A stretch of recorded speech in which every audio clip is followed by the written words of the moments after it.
YouTubers, just a quick tip. I'm working on a 2004 Toyota Tundra 2UZ-FE. Just want to give you a quick tip on something I couldn't find on YouTube, or they didn't go into detail about how to change the timing belt. So I'm changing the timing belt, but of course, I mean, the water pump goes along with it. But of course, you have to remove the power steering and alternator to get it out of the way. To be able to get, there's a bracket. So I took the radiator off. The fan, well, the fan rides on this pulley with a bracket that covers almost across the engine. Just the one. So in order to remove that bracket, you have to remove the power steering pump, alternator, and also two bolts on the AC compressor, or AC compressor bracket. So these are the two bolts right here. That's a bracket that holds the compressor. Of course, the compressor has 4 different bolts sitting on that side. So normally that bracket has only 3 bolts, but it's sitting on 1 right now. So also, the AC line, some electrical, there's a bracket right here. Well, that little hole sits right here. Well, unfortunately, that this bracket right here gets in the way of the one of the bolts that you need to remove. So yeah, make sure you take that out. That's one of the quick tips. Water pump, pretty self-explanatory. Just to give you a heads up, right behind here, there's a little metal tube that mates with this water pump. There's an O-ring behind there. And also, this area right here, this and that this and that inlet and outlet is for the thermostat. There's an O-ring. Well, let me see. Let me give you a quick idea of how it looks like.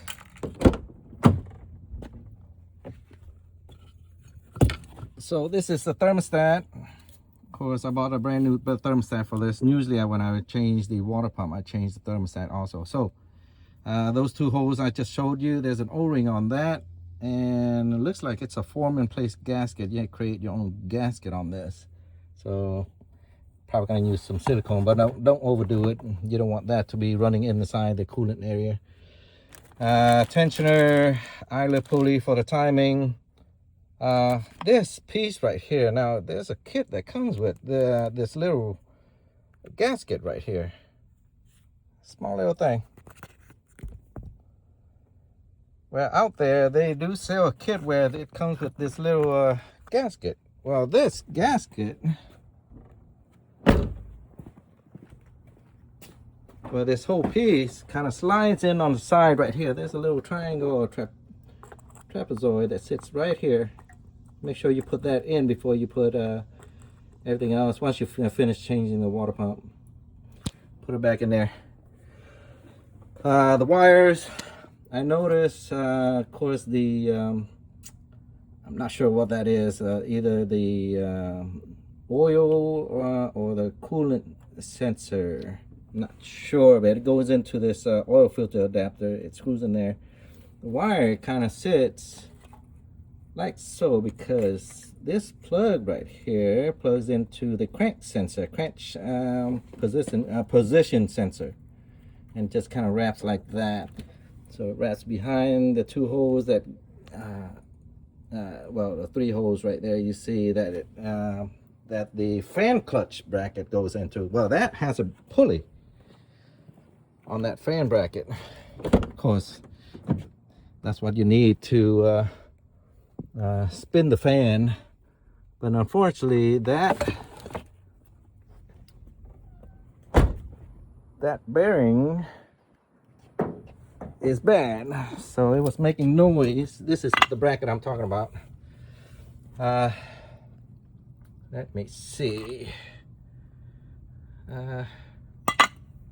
Yep, so this is how it's orientated. This is the driver's side, that's the passenger. The two bolts I mentioned about the AC bracket, it goes right there. And of course, a couple of bolts that holds on to the engine. And of course, there's a bearing behind this, underneath this, that the fan goes on here. And it's supposed to be buttery smooth, but if you hear any kind of grinding, any type of grinding, you have to change it. And that's no good. All right. Okay, just a quick tip on that. And that's it. Well, while I'm in here, I went ahead and changed the seal behind the cam and crank sprocket. There's a big seal that sits behind here, and there's one back here. You can see that seal, the front crank seal. Since I'm changing the time belt, it's wide open. I might as well go ahead and change. Well, and of course, this seal right here on the driver's side was leaking. But normally I would change that when I'm changing the timing belt anyways for my customers. Since you're already in there, you know, even if it's leaking, now you definitely need a special tool for that. So if you don't have it, well, if you need to change it, you're gonna have to buy a special tool for it. But if not, take it to the dealer. Like I said, this is just a quick tip. It's a add-on to some of the videos on YouTube. I'm not explaining all the details because it's definitely a lot of work. This is definitely a weekend job if you're doing this by yourself, but a lot of things you got to take out. Not like other timing belts that I do on Hondas. It's so simple. It's got a couple of covers, and of course the motor mount. And usually it's a front wheel drive, so the motor mount has to come off so you can be able to change the timing belt. But yeah, Toyota really complicate things on just a timing belt. You have to remove a lot of things. All right. Well, good luck, guys, and all the bolts not forget where all the bolts go. I usually take whatever part I need to take out, and I'll just kind of screw the bolts back in to know where it goes. That way I won't be confused. And even so with the water pump. There's a couple of bolts, different lengths, different types that goes onto the water pump, so I just kind of left it alone. Probably going to do that tomorrow. The ones that it didn't put in, it was short bolts and the same size all around. It's just the odd ones that I kind of kept on there. That's it. Definitely some quick tips there. Crank sensor, crank position sensor, and a cam position sensor. There's two different kind of bolts on there, but I went ahead and wiped it off a little bit. It was a little dirty on the surface of the sensor. Just in case, if you do change the seal, the torque spec is 58 from what I found online, 58 foot-pounds. Well, to not have any chances of the bolt coming out, I put a little bit of low strength Loctite in there just to keep it from vibrating out.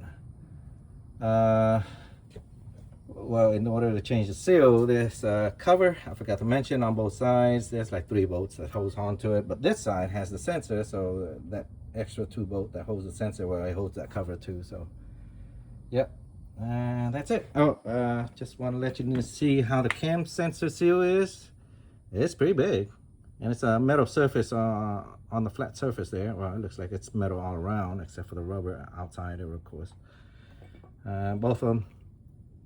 All right, and also the crank seal. Crank seal is pretty normal. I think I just showed you there on the crank itself. So that's it. But you definitely need a special tool to kind of hook it out. Alrighty. But if you need any more additional information, you might want to watch other YouTube videos. This is just a quick tip of, well, what I couldn't find on there. All right. Okay, boom, boom. Good luck, guys.